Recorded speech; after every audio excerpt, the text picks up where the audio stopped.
Neil Waters. I'm writing to tell you about an experience my sister had. She was driving home from Leongatha towards Merbau North after a shopping trip when she drove around the corner and there was a Tasmanian tiger on the road. She stopped the car and the Thylacine, Tasmanian tiger, stopped and watched my sister in the car for several seconds. It had stripes on its back and a long thick tail.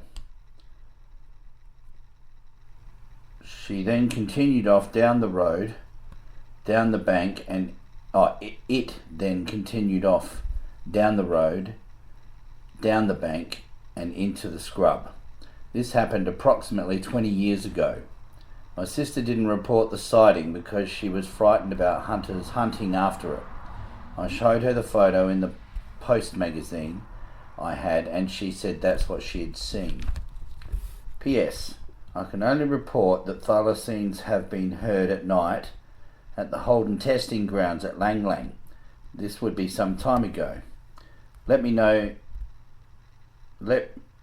when you are able to come to South Gippsland, and I will try to get my sister to make a visit too. Yours faithfully, Eileen Sparks. The photo is taken from the magazine dated the Australian Post 31st of January 1985. The letter I posted to you was sent to the Postmaster General at Hobart Post Office. I also put it in the envelope with your name on it. The Thylacine Awareness Group of Australia, Tas Inc. Eileen. Thank you so much for your letter, Eileen, and thank you for sending me Rex's article as well. Eileen first rang me last year to tell me that she didn't know my address, but she'd found my phone number and she'd sent a letter to me, care of the post office in Hobart, and they tried desperately to find it for me, but it had been some months since she'd sent it before I heard from her, so it took a while for them to have a look, but unfortunately they couldn't find it. It had been lost in the system, but I did manage to give Eileen my address, and she's managed to send me this letter this last month ago, a couple of weeks ago. So it's dated 17th of the 4th of 2024. So anyway, thank you very much, Eileen, and I will now read out Rex's article for everybody and show you the pictures from it on the screen here. So the article here is titled "Far from Tassie, Baffling Footprints and Strange Cries from the Forest, Trailing a Tiger" by Rex Gilroy, Director, Kaduma Nature Display, Katoomba. And he's got a picture here and it says, "A full-grown thylacine measures 2 meters from head to tail." For 25 years I've been searching the Australian bush for living proof that the extinct Tasmanian tiger still survives on the mainland. Now at last I could be closing in on the elusive marsupial. Last June, accompanied by my wife Heather and a film crew, I was dropped by helicopter into a remote area of North Tasmania to investigate a report that a small colony of the Tasmanian tiger, or thylacine, existed there. The expedition drew a blank, as in the past, but the search goes on. I am often asked in television interviews what drives me to continue my search year after year for creatures regarded by university zoologists as long extinct. The interviewers ask why I believe the thylacine survives in mainland Australia. First, there are the large number of eyewitness claims of sightings of often large striped dog-like animals, possibly thylacines, coming from over a wide area of the rugged eastern Australian mountain ranges from far north Queensland through New South Wales and to eastern Victoria. Second, plaster casts have been taken of tracks found on the mainland which can pair with others from Tasmania, leaving no doubt as to the animal's identity. Third, I had a personal sighting of a thylacine. At 10:15 p.m. on Tuesday, February the 22nd, 1972, a friend and I were driving along the Great Western Highway just south of Blackheath towards Katoomba in the New South Wales Blue Mountains. As we passed thick roadside scrub, an animal almost the size of a full-grown Alsatian dog with fawn-coloured body fur and a row of blackish body stripes ran across the highway in front of the car. For a few seconds it stood there in the glare of the headlights before running off the road into the dense scrub towards nearby Gross Valley. There is no doubt in my mind that the animal was a living thylacine. Its physical appearance matched that of stuffed specimens preserved in government museums. Sightings of thylacine-type animals have occurred throughout the Blue Mountains for generations. At least a dozen sightings have been made around the town of Springwood in recent years. In 1975, one Springwood farmer reported attacks on his fowl yard by a large striped dog-like animal and almost shot the creature one day as it escaped over a fence with a hen in its mouth.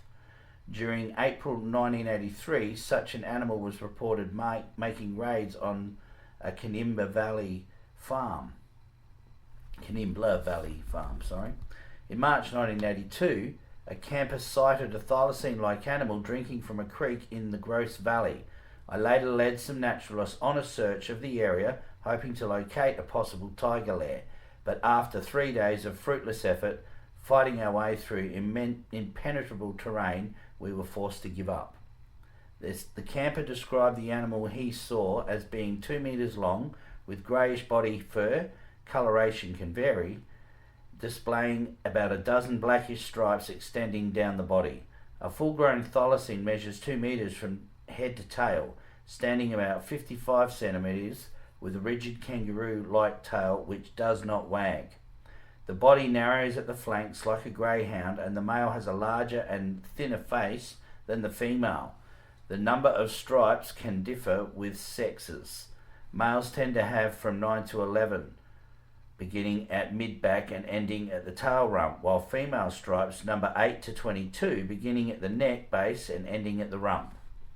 The female's pouch faces rear, allowing her young to be protected from injury as the mother moves through the undergrowth.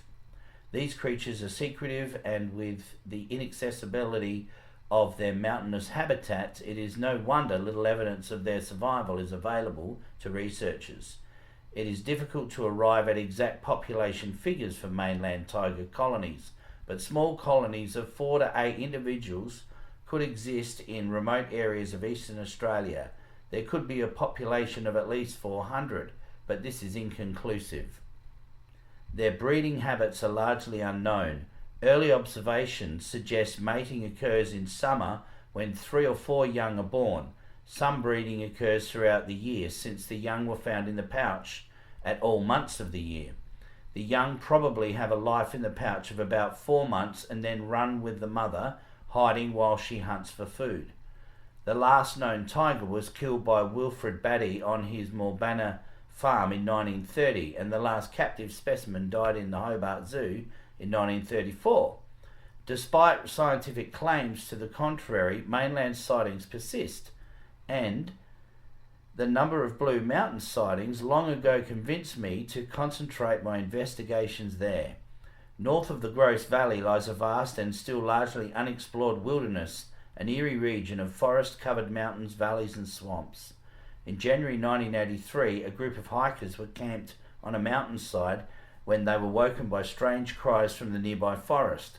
Later, one of the men spotted a striped dog-like animal standing near the camp in the dim glow of the dying campfire.